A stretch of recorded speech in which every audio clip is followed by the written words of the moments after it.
In accordance with the Open Public Meeting Act of 1975, this meeting has been... Andrew, you really want to... I got to be really on it? You want to be like that, yes, so it picks up. All right, we'll try it again then. And you're on live TV, too, so just so that you know. No pressure. Yeah. All right, we'll try it again. All right, good evening, everybody, and welcome to the regularly scheduled Franklin Township Historic Preservation Advisory Commission meeting. Is that better, Vince? Good, thank you. In accordance with the Open Public Meeting Act 1975, this meeting has been appropriately noticed and hereby called to order. We will start with the roll of who's in attendance. I'm all discombobulated, so let's just go from this side to that side on the dais. Starting with Bill. William Burrs. Remember to use the David Weaver. Andrew Burian, Chair. Dominic Stanzione. Bob LaCourte. Pat Schmuller. And we do have a quorum for this evening. We do have one review action, which is for our application 2024-6, 11 Properties, 940 Easton Avenue, Block 385, Lot 2.07. This is a proposal for a 200-unit apartment building in the location of the former Kmart. We do have the applicant here, so why don't you introduce yourselves for record, and I'll let you go on with your presentation. Good evening, Mr. Chairman, members of the board. Thank you for the opportunity to be here this evening. My name is John Wisniewski of Wisniewski & Associates. I represent the applicant, 11 Properties, on this application for a certificate of appropriateness from the Historic Preservation Advisory Commission. I have with me tonight who will testify, two of our professionals. On the architectural side, we have Dave Minow of Minow Wasco, and on the engineering side, we have Mike DeLuca of Menlo Engineering. And before we begin, Mr. Chairman, for the members of the board to give you a bit of a background on this application. As you know where it's at, it's known as Rutgers Plaza. It stands about, the front of the building stands about 1,194 feet from standing on the canal path. It's about 970 feet from the edge of the canal property. We have been working on this application since 2019. When we first came before municipal professionals in an informal capacity to discuss trying to do something with the defunct Kmart box. And so what we have tonight is a result of that initial meeting starting in 2019. We had filed for review by the Zoning Board of Adjustment. We had withdrawn that. We had then presented informally to the Planning Board, suggesting that if the Zoning Board was not interested in hearing it, maybe a rezoning of the property would be appropriate. We put on all of the presentations, and what you see tonight, this application and the design that you see is a result not only of that initial application, but as you know, when you submit an application, you get review letters from the municipal professionals. And so what has been submitted here now is an application that has taken into account many of those suggestions that were in those municipal review letters back from 2020. And so without belaboring the point any further, I'm going to turn it over to Dave Minow, who will walk you through the site plan and the views from the canal, answering, Mr. Chairman, some of the questions that were in the Historic Preservation Review Letter. Then I'll go to Mr. DeLuca, and then we'd certainly be happy to entertain questions. Good evening. Can you hear me? My name is David Minow with Minow & Wasco Architects and Planners. We're an architectural firm that has specialized in multifamily residential for the past close to 30 years. We have about 100 people in 2 offices. We have 70 people in Lambertville, New Jersey, and about 30 people in Newark, New Jersey. What I wanted to start with, and I'm sure you're very familiar with the property, but this is an aerial photograph that is on the screen of the existing conditions at Rutgers Plaza. So the building that's on the lower left of the plan, or to the, I guess, the southwestern portion of the site, is the old Kmart structure. 11 Properties is proposing to put a 200-unit apartment building in that location. We're also going to facelift the retail stores that are to the right of that building across the parking lot from the supermarket. And I'll show you the elevations of those buildings as well. So let me escape from this drawing and bring up some of the architectural plans.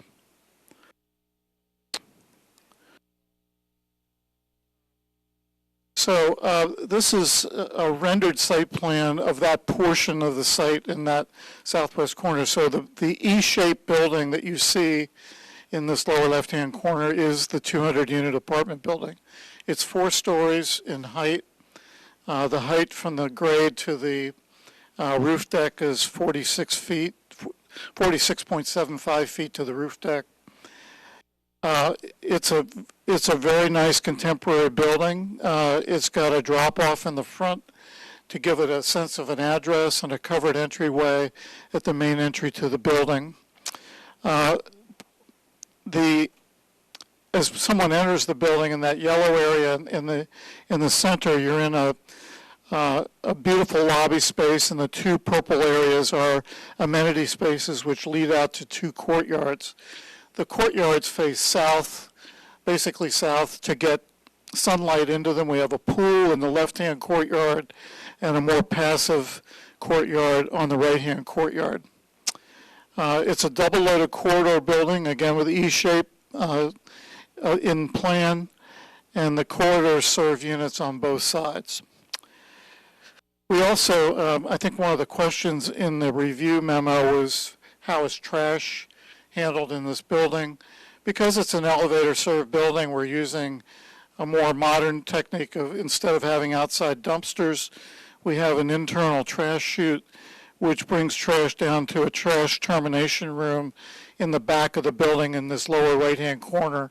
So I'm on the right-hand portion of the E in that gray area, and both recycling is brought down from a trash room on each floor by building management, and trash comes down through the chute and is compacted. The trash truck simply pulls up to the back of the building on trash day. Trash comes out, gets loaded into the truck, and the truck is gone. There's no trash standing on the street, the sidewalk, on the curb. It's a managed process through building management. So, and in terms of grade, on the back of the property, I'm calling the back of the property the western side, there's a hill in this grassy area that rises up to the apartment project behind us. So the back is sort of down in a dip back there, and it's actually well screened even from Kennedy Boulevard, which is sloping down toward Easton Avenue. There's pretty good buffer planting, but this back parking and the service area for the building really is pretty hidden from the general public. Let me move on. These are just sheets that are more architecturally oriented that give statistics related to the building itself. The plan on the left here that you're looking at is our roof plan, and we have a small parapet around the building which would screen the condensing units that would be on the roof. And we generally place those over the center of the corridor to reduce vibration to the units below, and it also, from any pedestrian or vehicular traffic in the area, it would be screened and not seen. These are low residential air conditioning units, condensing units that are about the size you might have in a single family home, maybe about 3 feet tall. And they're in the center of the roof, so they're not visible. So here's a perspective from the northeast corner. We're looking across to the main entry on the right-hand side here. It has a slung canopy, this drop-off area in the front of the building where people would be dropped off, where packages would be delivered, that type of thing. And the building is a contemporary building. We have found in the marketplace that people are looking for a more contemporary design today, and much of what we see in the market has this type of flavor. The materials are basically a hardy board siding, a concrete siding, which is factory finished. It's a great material, long-lasting material. We do have some hardy panel, which is some of the lighter color and some of the gray areas that are in between the modules of the building. We have box bay windows. We have what we call Romeo and Juliet balconies. These are just projecting about 18 inches. It's not really a sitting balcony. It's a place where somebody can open a patio door and stand and get some fresh air and have a view. And we tried to articulate the base of the building with a darker color, and the top of the building gets to be a little bit lighter as we get up toward the sky. This is the actual front entry of the building with a low slung canopy here with the identification of the building on top of that canopy. And the cornice line of the building, as you can see here, breaks. It's not a continuous single cornice, but it breaks in height, and it steps back so that there's good shadow on the building. It's not a flat facade in either direction. And then this is the view that you would see more from the Kennedy Avenue side or Kennedy Boulevard side, with the front entry back over here on the left side and a secondary entrance toward Kennedy Boulevard. This next plan is just diagrammatic. It's showing the strip retail center just adjacent to this building. The plan on the bottom shows the existing sort of divisions between the commercial tenants, and then the new plan is on the top showing a different way we will be demising the building, breaking up the spaces differently.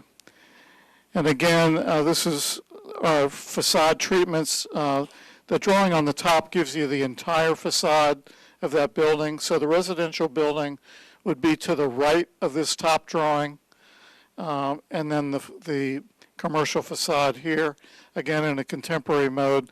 We see this more as a lifestyle type center than your typical neighborhood strip center, and I think Levin would like to change the character of this center and really bring it up to today's standard. So elevation A is really the left side of that whole long elevation. It's just blown up in size. And then elevation B at the bottom is the right-hand portion of the long elevation. Now these are some of the things that you don't have an elevation of the building with the existing retail, do you? Showing the whole strip? Not with the residential. Okay. And that, no.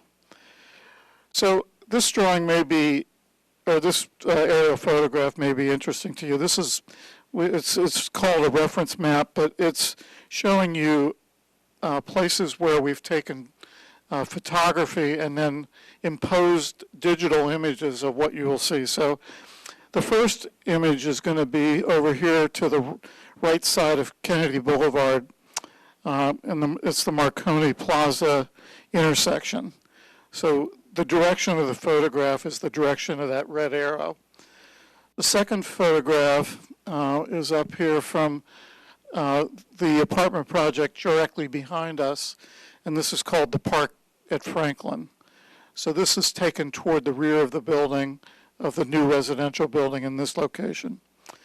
The third photograph is taken from the towpath of the canal, looking toward the project, looking toward Rutgers Plaza.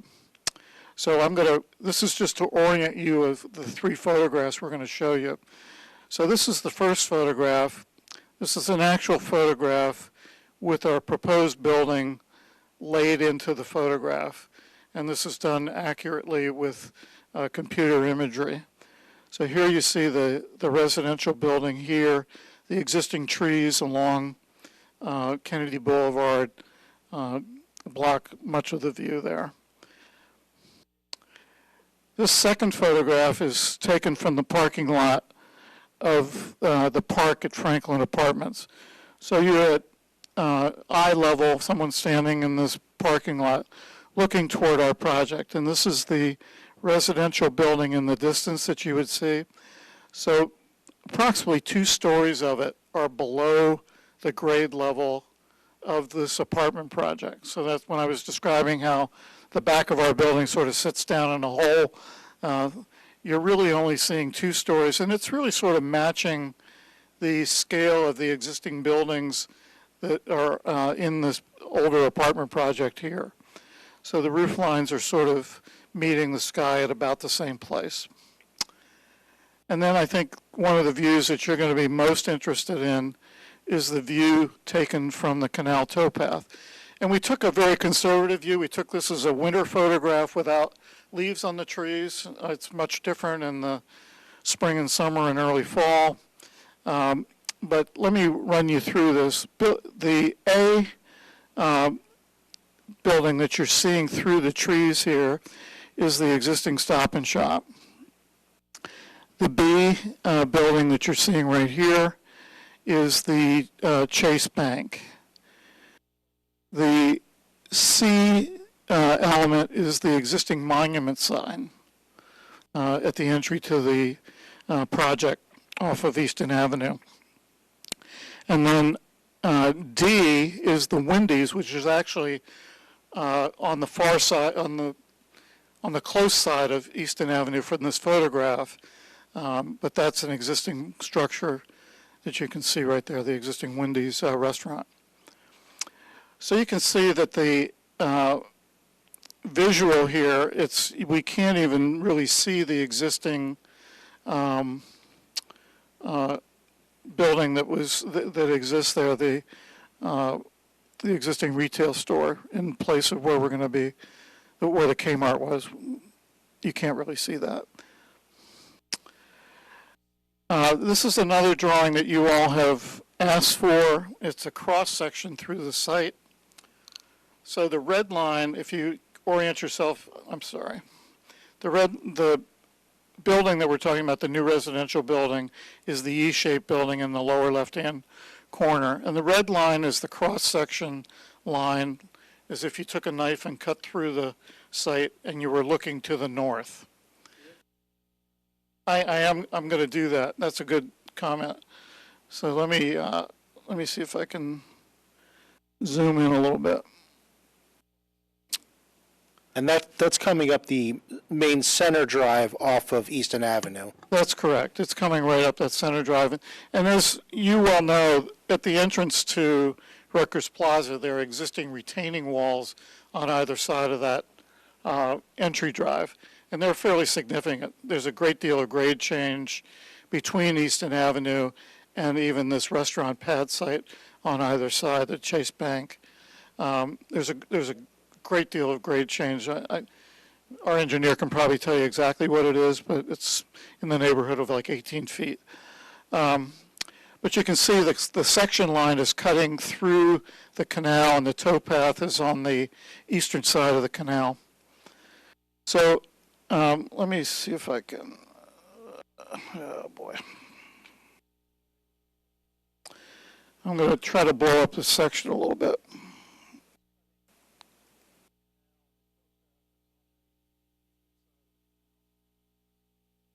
All right, let me start on the very far side of here. Here, on the very far side, this section of the cross section is actually the Raritan River.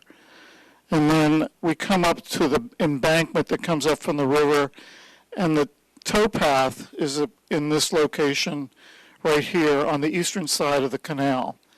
The canal itself is located right here in this little lower dip. And the red dotted line represents a line of sight from a pedestrian on the towpath looking toward our project. So there are trees, obviously, on both sides of the canal in this location. You saw without leaves on them in the photograph. And then the existing Wendy's, which is on the eastern side of Easton Avenue, is located here. So your line of sight is sort of going over the roof of that. Easton Avenue is in this section right here, the roadway itself. And then let me try to slide a little bit toward our project. So remember, the line of sight line is the red line. Here we have, there's parking lot basically in this section here between Easton Avenue and the new planting in front of our building. Then we have new landscaping there. And then we have our building, which I mentioned was 46.75 feet to the top of the roof deck. And if we keep going a little bit, you sort of see the dip in the back of the building and how the property rises up toward the apartment project behind us. So there's a fairly steep slope going up toward the residential apartment complex behind us. So there is a dimension on this plan shown right here of 1,194 feet from the center line of the towpath to the face of the proposed residential building. So we're over 3 football fields away from the towpath. And we don't believe there's any significant impact to the DNR canal or the towpath views from the proposed project. But I think it is helpful to see this in scale all the way through. And I'm glad you asked for a drawing like this. I think it was a good request. But that really is my testimony. I'm happy to answer any additional questions you might have on the architecture.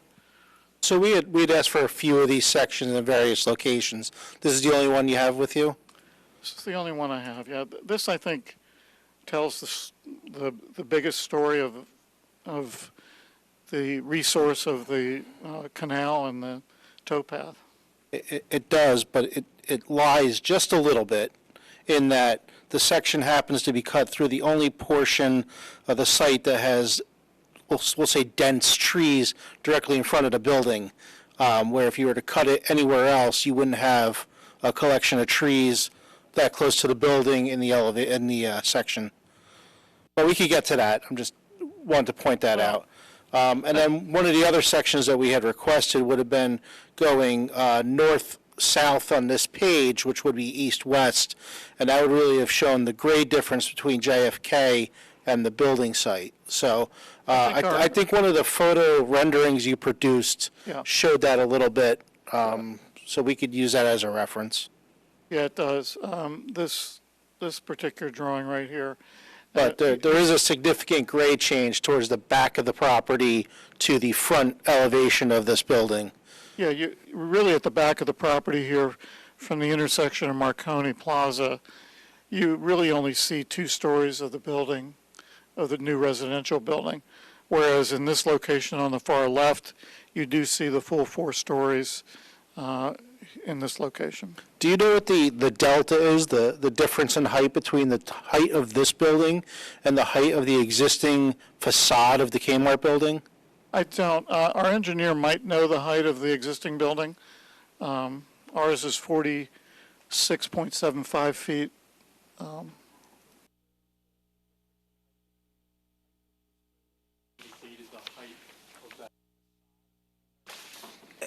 Do me a favor, if you're going to speak, take the mic because it won't be picked up. Thank you. Yes, I don't believe that the survey had picked up the height of the existing building, so Okay. I do not have that information.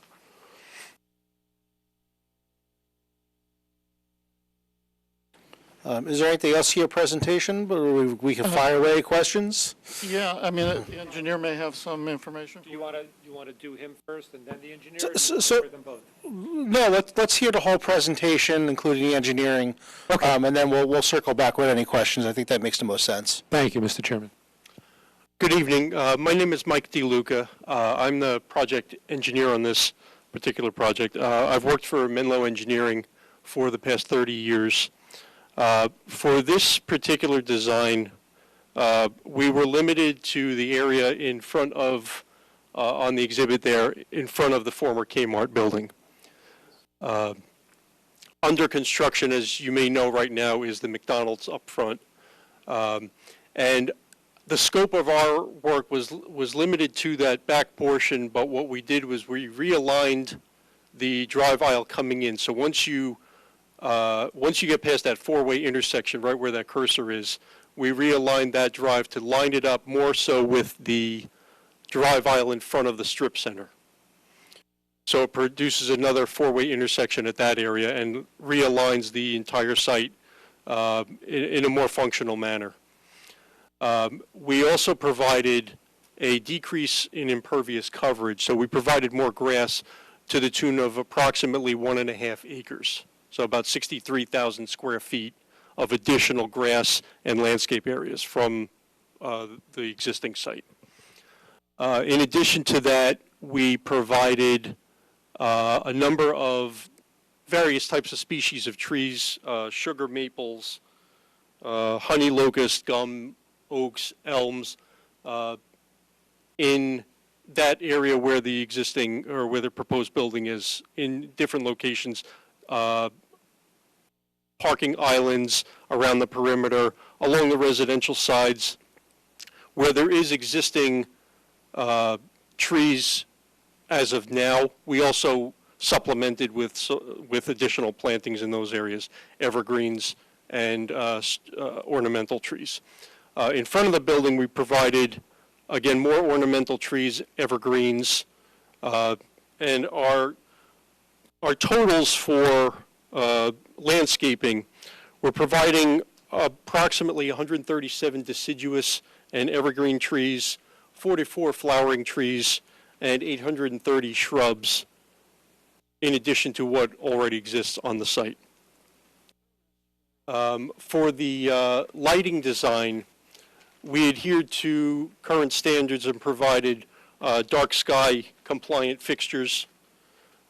We are not allowing any spillage of foot candles over the property lines to the residential property to the south and along JFK Boulevard. What is lit is the intersection at Easton Avenue for safety purposes, but there is no additional spillage other than what already exists along Eastern Avenue.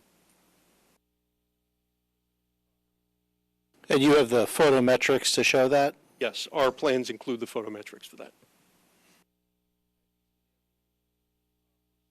Yeah, we provided a green space in front of the building. There's a large island area, correct? Which is a gathering area. There is some seating areas, gazebo, that type of amenities for that area. So it gives a kind of a gathering area for some outdoor areas.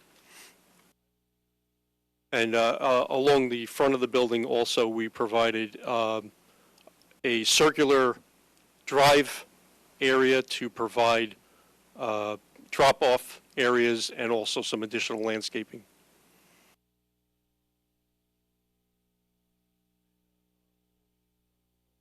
Yes, we did. We widened the walkway in front of the existing strip mall for potential outdoor seating areas. And again, it's another area for gathering. Could be for benches and outdoor seating and amenities like that. Is there a structured walkway to the food store as well? Yes, there is a path, a continuous path from the front of the building along that narrow island, correct, right there, that leads to the Stop and Shop.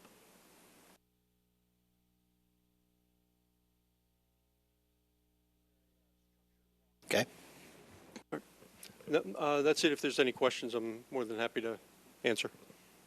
Yeah, you mentioned that you had some evergreens that you were pushing into the border around the perimeter. I don't see those on the plan. All I see is deciduous. There are deciduous trees. I'm sorry about that. There are evergreens located within the building area. We're supplementally planting with deciduous trees along the back in front of what already exists. There's a tree line at the property line along the back and along John F. Kennedy Boulevard.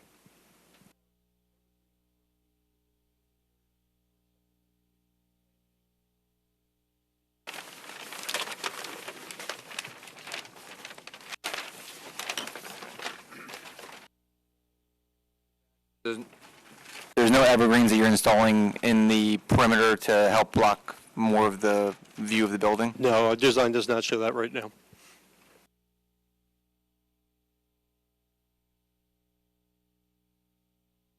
Gotta hit the button, Anthony.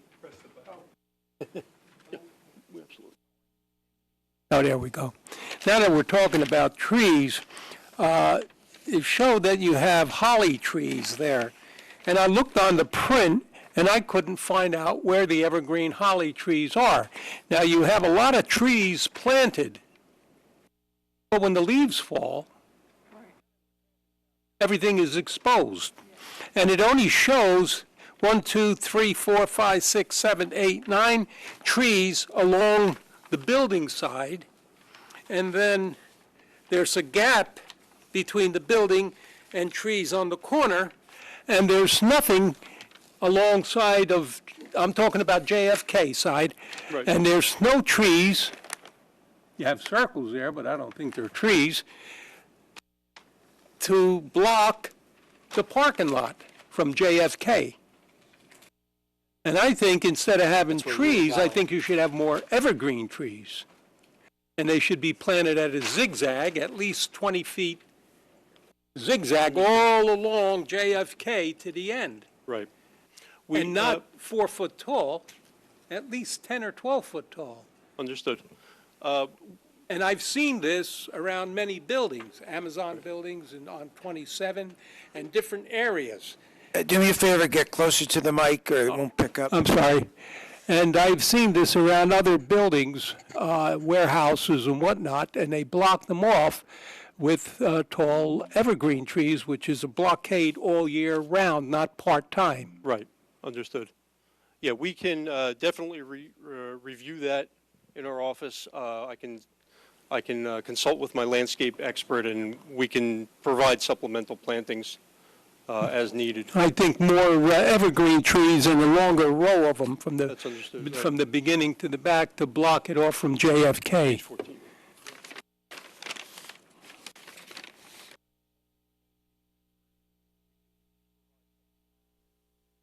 Right, so, and correct me if I'm wrong, the bottom left-hand corner, I believe, is what you were referring to? Yeah. Yeah, I think we're talking that whole left side of JFK. Right. I think it There needs to is get a- beefed up a little bit. Right, there's there was a tree line there. The reason there is no planting shown there is because there is a tree line there that the survey picked up. So there are existing plantings within that whole area. Otherwise, there's native trees Yeah, there. this shows proposed plantings, and any place where there is existing vegetation, it's shown as a tree line.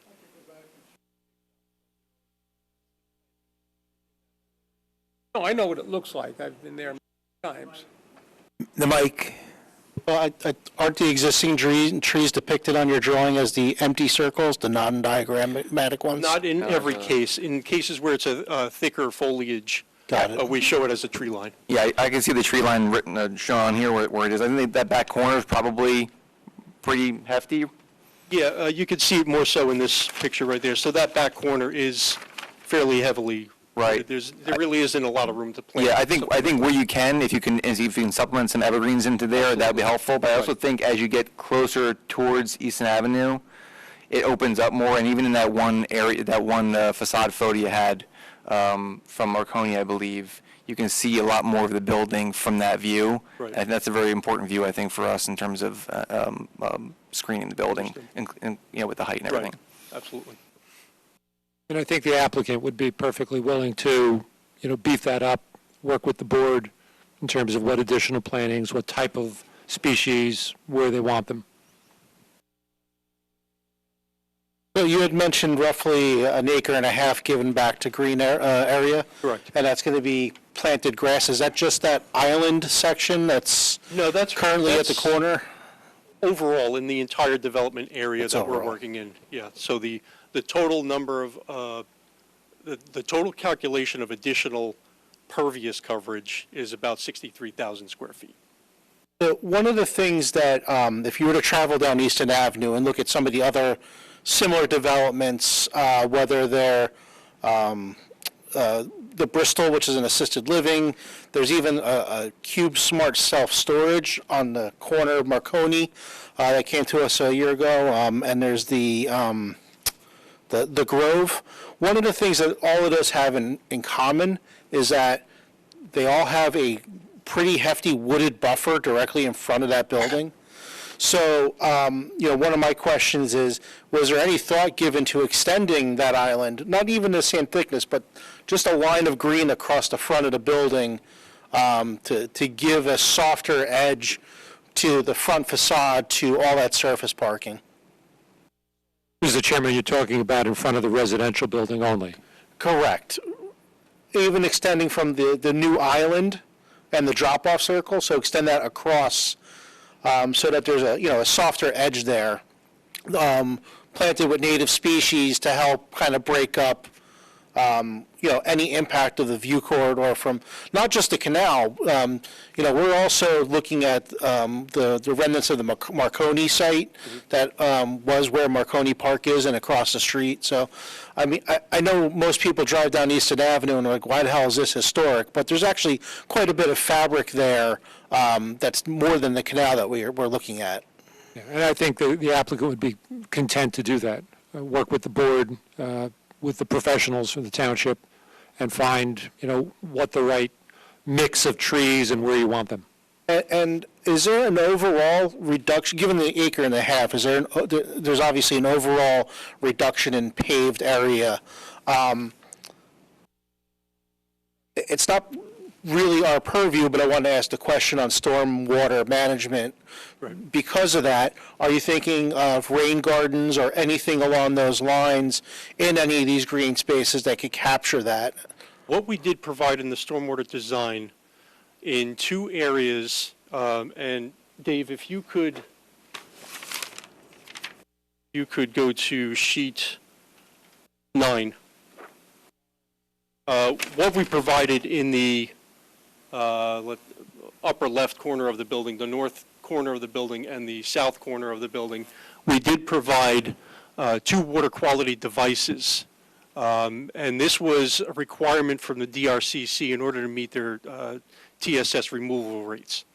So we did a calculation based on new pervious, so 100% credit for new grassed areas, and a 50% credit for any place where there was new pavement or reconstructed pavement.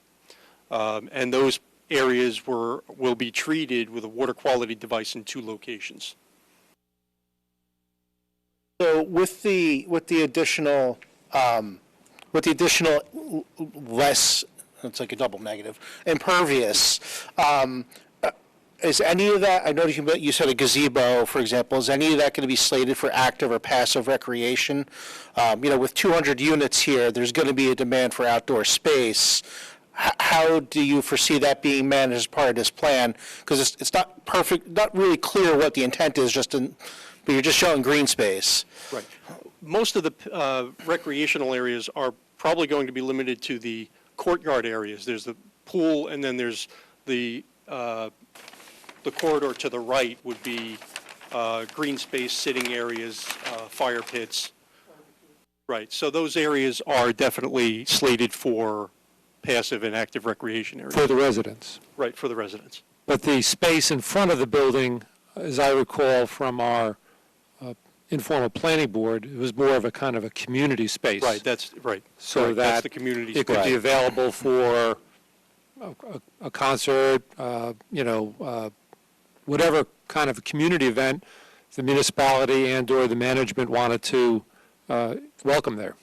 Yeah, and that's kind of where I'm leading with my questioning. And I'm not trying to suppose that you're providing any additional public amenity, but you are seeking, at the end of the day, a use variance, so there should be some kind of contribution back to the public good on obtaining that variance. So my curiosity is really, how can we activate that additional green space? And at an acre and a half, could we find more green space? And I know surface parking is your limiting factor because you're not doing a four over here, right? All the parking is outside the building.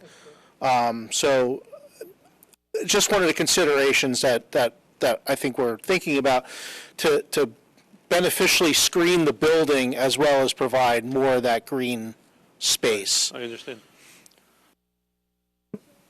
So just to that, Levin is perfectly happy to work with the township in making that a publicly available space through your recreation department or whatever methodology the town would find appropriate. Yeah, and that's not in our purview.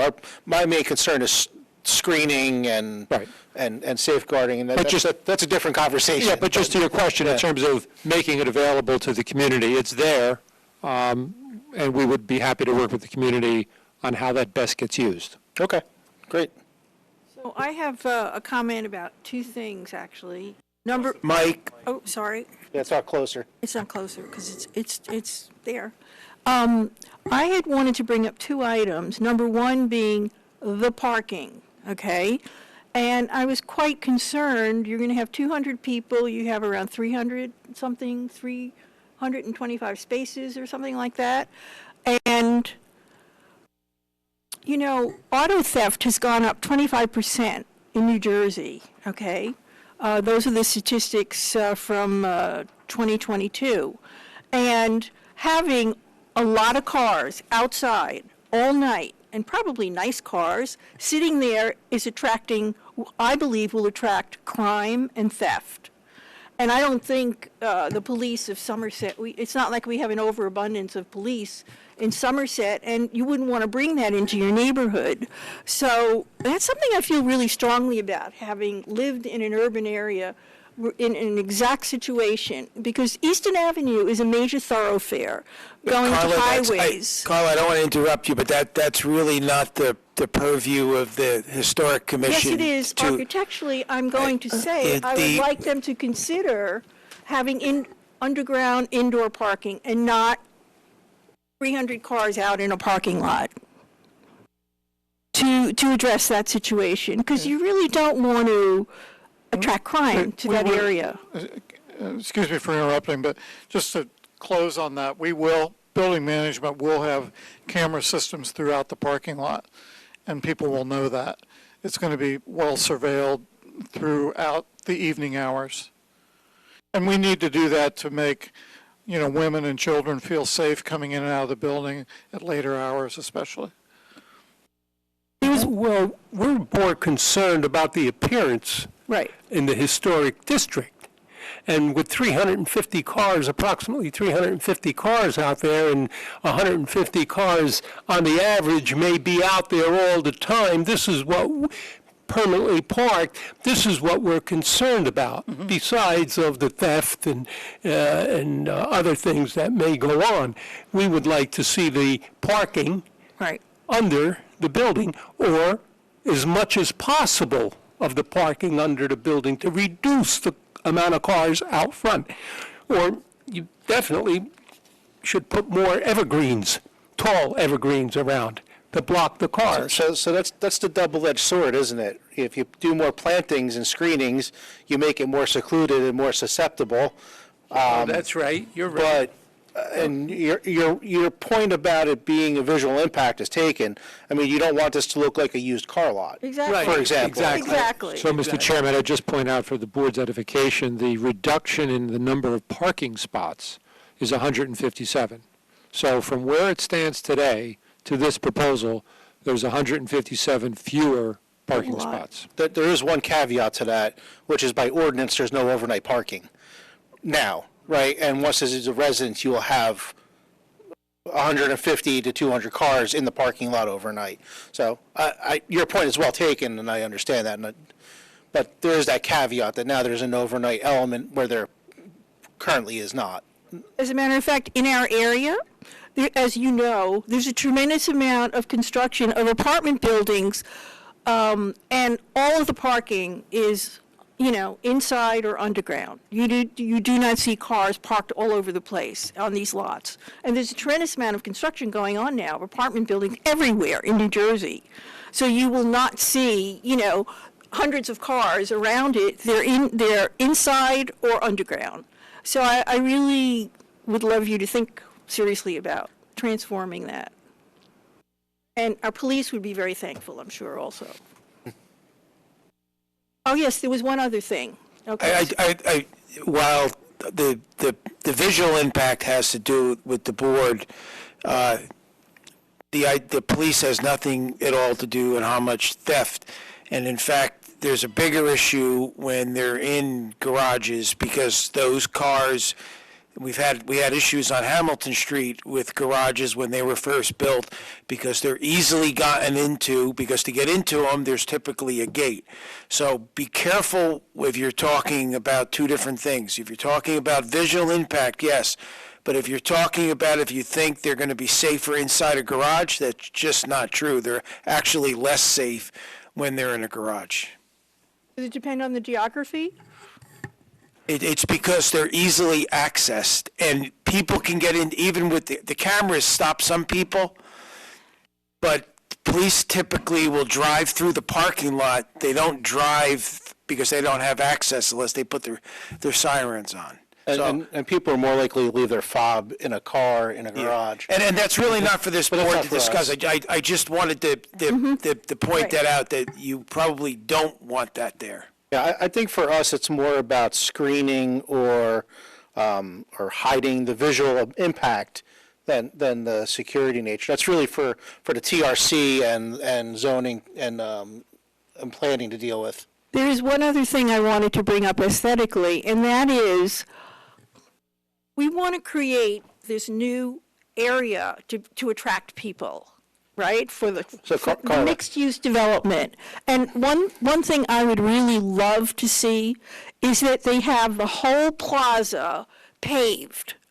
I mean, I have Siena in my mind, okay? But anyway, a plaza paved that would unite the residential areas, the commercial areas, the McDonald's, and maybe we'd even have a cafe that would come to the area to bring, for the new people who will now be in that area, but unifying it visually to make it an attractive place for people to live, work, and play. I think the scale of this would not make that Possible? really work the way you have in your mind, because we're talking about a really large swath of land. It's more set up as a strip center. It's walkable at the storefront, but and some of the green area that they're providing may give that feel, Feeling. but you're not going to have like a piazza connecting the McDonald's to the Stop and Shop. But Mr. Chairman, I think one of the things that may have gotten overlooked is part of the plan here is to somewhat address what the commissioner is talking about in redoing the facade to make it a whole, right? So the revision of the facade is going to coincide with the new building. The sidewalk space in front of that retail area is going to be widened, and as you saw, there's a plan to reconfigure how those spaces are demised, giving the possibility that there could be a cafe. There could be a cafe with outdoor seating and as was said, the goal here is to convert this more into a lifestyle type Exactly. of center, because you're going to have 200 residents that are going to want to look for a place instead of cooking at home. Maybe they can grab a quick bite after dinner, a place where maybe they can go for a massage or maybe see a doctor or something like that, so that this center is going to be reconfigured Right. to address some of those concerns. Right. Not entirely, but Yeah. you get the idea. It's a somewhat dubious claim, and we don't have to go down that road, but when have store to adjacent surface parking, it kind of eliminates that feeling. You're conveying the idea of like a mall, right? Division Street in Somerville, or Main Street in Cape May, where you have this walking thoroughfare. You're never really going to truly have that, and I think that's what you're leaning towards. And I think the scale of the site doesn't lend itself to that. No, but we're going to try to get into that direction. Obviously, we can't make something brand new out of it. No, I understand. And I think you're part way there with the gazebo area and that green space kind of in the center there, where you're kind of bridging the gap there. I think that's a good start to kind of getting that vibe you're looking for. But I think the site itself has constraints in terms of creating what you're talking about fully. Well, I mean, part of the other thing is that, we have to be mindful of our existing tenants. We have a Stop and Shop. They have a parking requirement. We're not at liberty to just Right. Sure. say, hey, we're changing your parking Exactly. requirements. So there are certain things that are baked in. I mean, one of the goals in doing this is to continue the vitality of the center, because a company like any of the tenants there, Stop and Shop or anybody else, they want to be in a vibrant center. Sure. And so this preserves the economic vitality of the center by redoing it, by bringing in 200 customers for the store and for all of the other shops that are there. One other thing, one Wait, last you, thing. you keep on saying 200 customers. It's 200 units, am I correct? You're right. Okay, times two, at least. Okay. Correct. A lot of people, yeah. One last thing I wanted to bring up was thinking about climate change, for example, the kind of vegetation that you're putting in place, you really have to start, we all have to start thinking of, we don't want a lot of lawns. We prefer to have nice rock decorations instead of endless lawns because of climate change and everything. So is that something you would be thinking about in terms of the decor, around the buildings and everything else? Our design definitely has incorporated a lot of supplemental plantings, especially around the building. There is not a lot of open lawn space around the building. Right. It's mostly Which is good. ornamental trees, shade trees, shrubs. The only area we kind of left a little open would be that gathering area, and that's for the purpose of gathering. Right. So we are not leaving a lot of lawn maintenance areas, Exactly. let's say. Right. Yeah, so our design definitely incorporates that, Yeah. exactly what you're talking about. Right. Right. So this is kind of falling in place with how I was thinking we were going to organize this meeting. We've been talking a lot about site.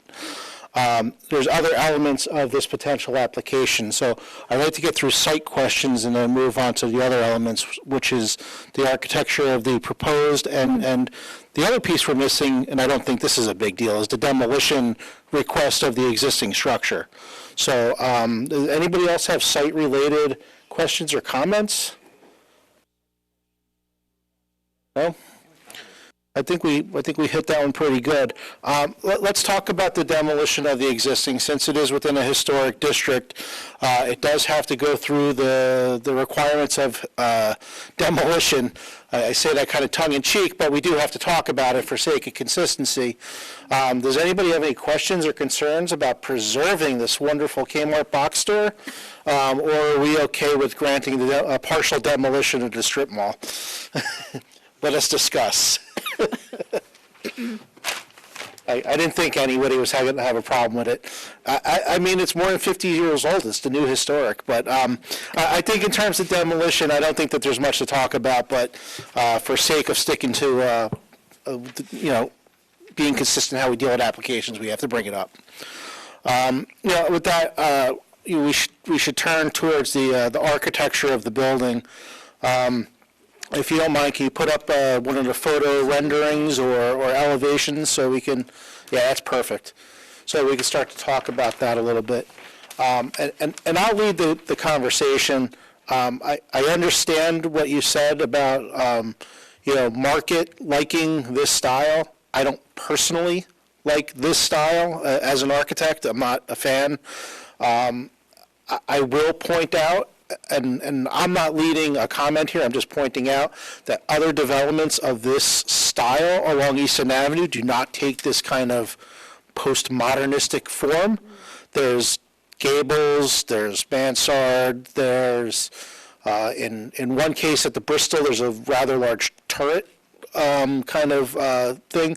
And I just want to lead the conversation with whether everybody here feels that this is architecturally appropriate given what's existing, or is it architecturally appropriate given that it's attached to the shopping center? So that's my lead-in question. And I know that this is really, at this point, it's a recommendation to zoning, right, Vince? So as we get further into this, and I'm sure you're going to have to come back for things we already talked about on site, we'll get more into materiality. I think you're hoping to leave here with us saying, in principle, this is okay, and we'll work out details later. But I think we should also think about the materiality of this and how that relates. So those are just my opening thoughts on it. Anybody have any comments or questions, please feel free. Yeah, I have one here. I have many, but the building, it's a nice building, but I don't think it conforms with the area. It's not historical. There's no historic appearance to the facade or the area.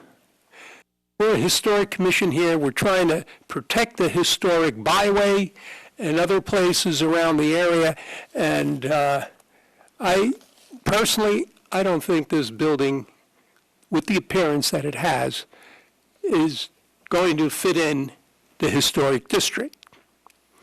I have a lot of ideas about it, how to revise the building. I mean, I've been around a lot of buildings myself over the past 55 years. I'm a builder in heavy construction.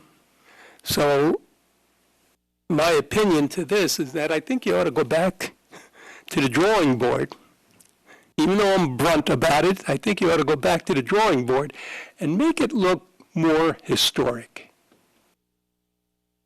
For instance, stiles and rails in the windows, a little bigger brick molding, panels underneath the windows. Maybe with the panels under the windows, you have a brick veneer there or stone veneer. The color, I think the color just don't fit with the area. I could go on and on and on. And you know what I'm talking about, and you got my point. So Okay. Anthony, the counter question I have to that is creating the faux sense of history. And this isn't really the right place to create a faux sense of history.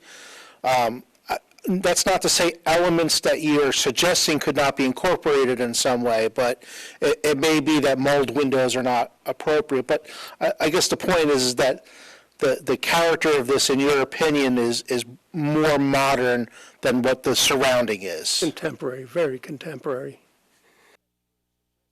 I'd like to suggest, actually, before you go back to your drawing boards, that you do a little sightseeing in the area. And so, for example, and I actually did myself to take a look, and, I live in the area, and there's off of Easton Avenue and DeMont Lane, there's a development called The Grove, for example. And the architecture, and I believe they came, actually, and they have a lot of architectural elements that it's modern, but yet it's very earthy. They use a lot of stone, wood. It blends in with nature. So it's not this Bauhaus list, like, I know it's not Bauhaus. Not but Bauhaus. Postmodern artificial look. It's more natural. I wrote Carla a very long missive on what Bauhaus is, and this is not it. Truth of materials. I learned about that, right. But, and then there's, when you go to Boundbrook, when you go through South Boundbrook, and you make a right on the way to Middlesex, right on the corner there, it's called the Meridia. And they've been building a lot, actually, in New Jersey. You could even look it all up. And, very classy buildings, modern, very modern, but the use of design and material is very striking. It's architecturally, it's very, very, very interesting and very, very nice. So it would kind of be midway from this to, let's say, the Grove. So it would be worth your while just, look it up and take a look. Let's see, it has a lot of nice elements to it. I'm kind of missing the point here, because this is a shopping center. It's an existing shopping center.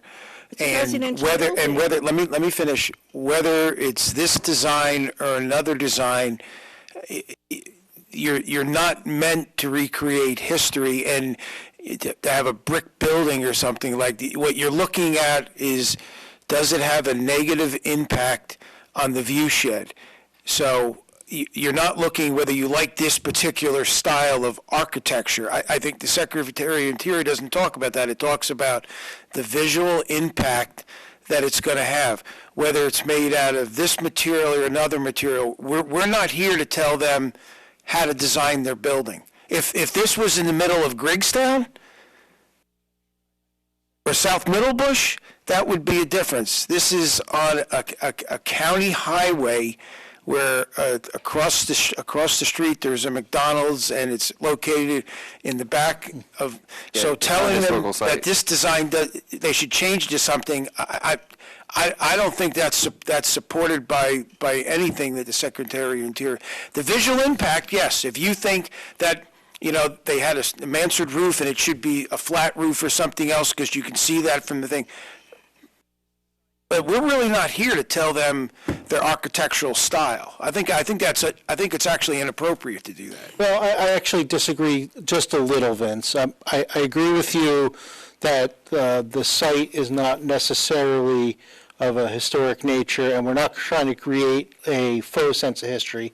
But I think the comments are relative in that the consistency we've had with other applicants. And just for example, you want to get that, Bob? We're on TV here. For sake of consistency, even the Cube Smart Self-Storage that's right around the corner, it's a self-storage building, but 10 years ago we asked them to put variations in the roof, in the Spanish tile, and in the whole 9 yards. And I'm not necessarily saying it's 100% what this applicant should do. I'm just saying that the comments do have a precedent in how we've seen previous applications. So I don't think we're telling them how to design. I think that the comment is that there's elements in other similar facilities that have been built that maybe they could consider. And I think at the end of the day, we're leaving here possibly with a recommendation to the zoning board that this is an okay, again, this is an okay request for a change of use, but there's details to be ironed out. And I think that's where they're leading. Yeah, I was really worried about saying, go back to the drawing board. Yeah, I would agree with There's that. a little bit Yeah. difference about maybe taking a look at some elements and everything else. I agree with But telling that. them to go back to the Absolutely. drawing board that's not appropriate. Right, and I think facade elements and treatments are different than wholesale design change. And I think, not to put words into Anthony's mouth, but I think that's what he was alluding to was facade treatment and design elements. Yeah, Mr. Chairman, I think the one point that I would like to make is, and we certainly appreciate and will take into consideration how we can address the suggestions that have been made, but while we are taking down the Kmart and proposing a new building and redoing the facade on the retail strip, there's also a Stop and Shop that's not going to change. There's a McDonald's that's not going to change. There's a bank building that's not going to change. And so the challenge in what Dave put together is melding this new building with the existing strip with the other pieces that aren't going to change, and trying to find kind of a middle ground where it doesn't stand out like a sore thumb. That's right. And so that's what you see here, but obviously there are suggestions that our architect will take back and will discuss and look at what can be done.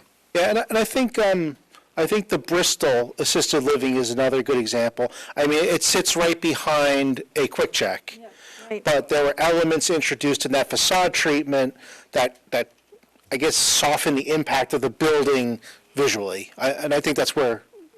Is that where you're leading, Anthony? I'm not trying to put words in your mouth. No, I'm interpreting. You're right. Exactly. Yeah, I think blending in. We understand You got that, the idea. and we promise to take that back and see how we can modify this. Okay.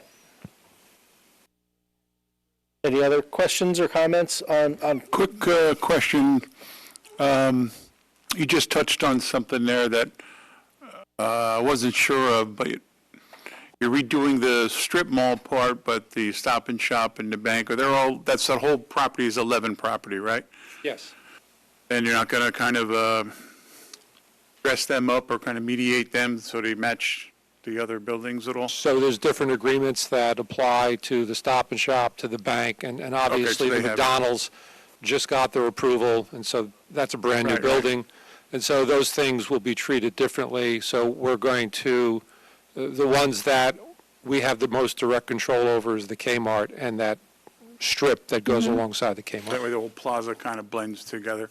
The other thing, it doesn't have anything to do with this board, probably planning and zoning, but something I see here. So you're taking a commercial space, and we're switching it over to a residential space. You got 200 apartments, 400 people, husband and wife, children. I don't see any areas for activities, playing open space. All these kids in that area. So just something to consider, maybe some sort of a play area. Well, I think, it's always a double-edged sword, right? This is not designed, this is designed to be an active adult. People moving into the area, looking for their first place to live, people in the area looking to downsize, maybe people transient, working at a company for a while, need a place to live. This is not designed to, let's make it a kid-friendly, let's create a playground and a tot lot and all this. So it's not there. It's got a pool, it's got passive recreation, it's got grills, and that's the kind of recreation that is proposed for this, so that it really potentially is 400 adults living there. Maybe there'll be some small cohort of young children in it, but we believe it's going to be very minor. You're going to have 20 Rutgers kids in each of these rooms. In these types of projects, especially the elevator-served buildings, you get very few children. A young couple may move in here and get pregnant and have a baby, but they won't stay very long in an apartment like this, elevator-served, as the kid becomes a toddler and beyond. It's been proven. We've looked at projects that are walk-ups versus elevator buildings, and it's a totally different ballgame.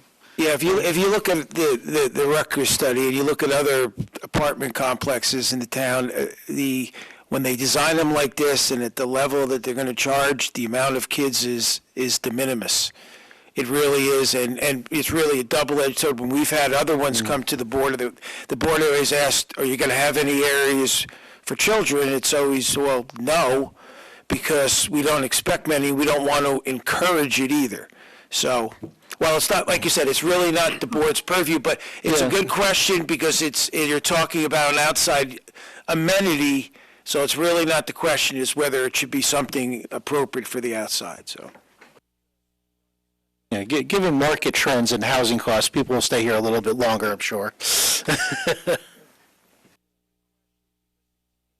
Any other questions or comments on the overall facade?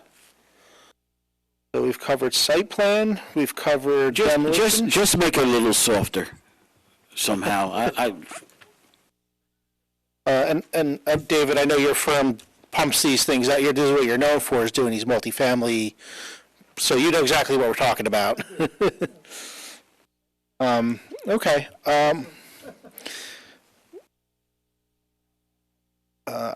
I think that's we hit all the high points. Unless anybody else has any other comments or questions, we'll open it up to public discussion before we make a motion on a recommendation, which I've been slowly drafting in the background. So I'll read it out when we're done, and we can make a motion on it. With that, I think we're good. So with that, does anybody want to make a motion? I'll make a motion open to the public. Thank you, Bob. We have a motion to open. I'll second. I'm going to second with the caveat that any public comments should be aware that this board is really only focusing on proposed, focused on the change of use of the property. We're not focused on traffic or impact. We're not focused on utilities or stormwater management, purely visual and impacts to historic districts. With that, does anybody from the public want to come forward for questions or comments for the applicant? Nobody's coming forward. That's a good thing. Okay. I'll make a motion to close. We got a motion to close. I'll second the motion to close. So I've been drafting in the background as we've been talking. In general terms, what the recommendation to the zoning board will be. Vince, their meeting is tomorrow night? Thursday. Tomorrow is Onyx, Thursday. Yes. Okay, there's a lot going on. That's planning tomorrow. Planning tomorrow, zoning, okay. So generally, from the conversation I've heard tonight, and anybody can amend this motion as they see fit. I'm seeing that for general criteria, we're identifying that we're not making any action or comment on proposed change of use, traffic impact, utilities, or stormwater, anything that does not have a visual impact to the canal. In terms of demolition, the HPAC will not take any exception to that. We don't care if it gets demolished. In terms of site considerations, and these are, the way I wrote them is more or less not prescriptive, but things for the applicant to think about and for the zoning to hear about. And these are just comments that I've written down from tonight. Additional parking may be provided in a garage or underneath to reduce surface parking. Green space to be planted with native species, including deciduous and conifer varieties. The decorative plantings and foundation plantings seem to be generally appropriate, right? The green space could be active or passive recreation. And the applicant should review the idea of a wooded buffer in front of the building, like for example, the neighboring Grove Street, the Grove at Somerset development that we talked about a couple of times. So that's what I had for the site. In terms of the building, the HPAC has recommended that the applicant take a look at existing case studies such as the Grove at Somerset, we don't mention the Bristol, the Meridia and Boundbrook, and the Cube Smart, just as examples that soften the architecture to the historic district, and the way that they break down the scale of their buildings. And then in terms of architectural techniques we discussed, and again, these are not prescriptive, these are just conversation points from tonight that we talked about. Sloped roof mansards, gable ends, dormers were brought up, make variations in building height, introduce variations in the facade, and there was just one little comment on color palette, maybe more neutral, but that could be related to whatever you guys are doing to tie into the other buildings. So I think that's the general comments from this board. I think as you progress and put a finer tip on the design elements, we'll be seeing you again.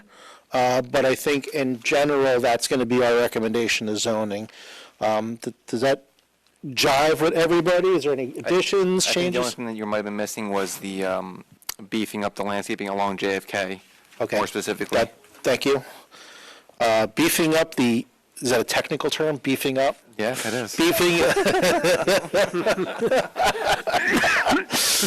we'll add that to the site consideration. screening, No, on beefing JFK. up, it's in there now. Hey, where's the beef? There you go. No, the Wendy's is across the street.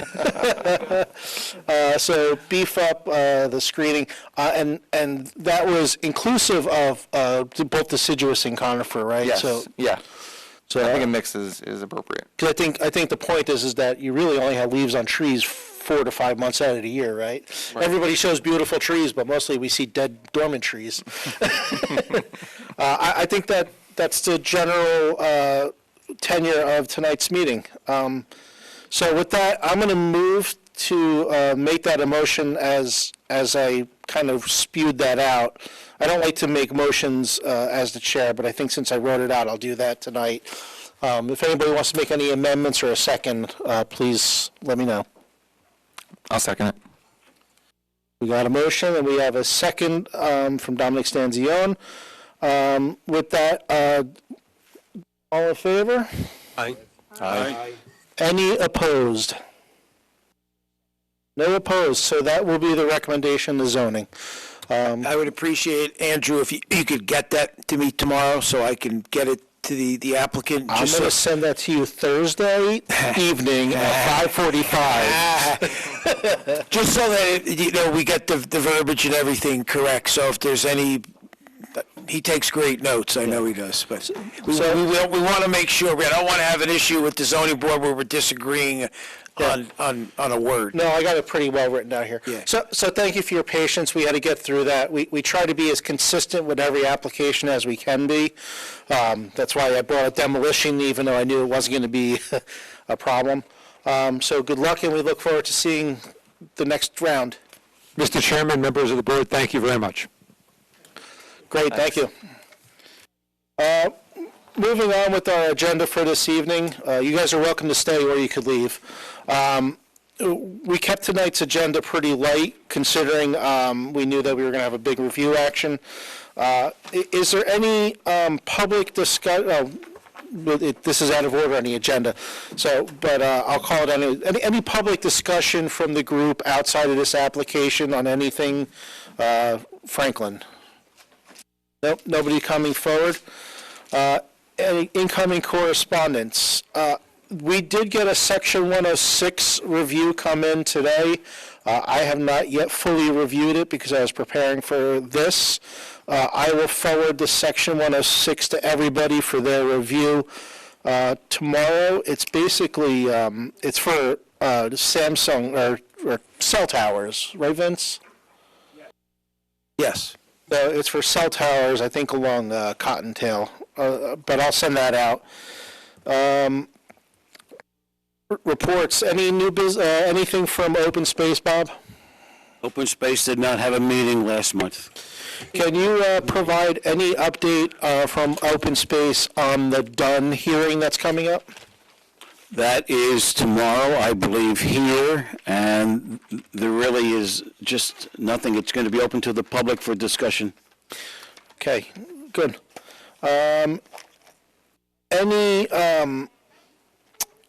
So in terms of old business, there's a couple things that are still brewing in the background for us. I want everybody to continue to think about changes to the bylaws and ordinance. We're basically tabling all of that conversation until the next meeting. So the next meeting, we'll put a pin in that and hopefully start putting together the final draft of what we want to do on that.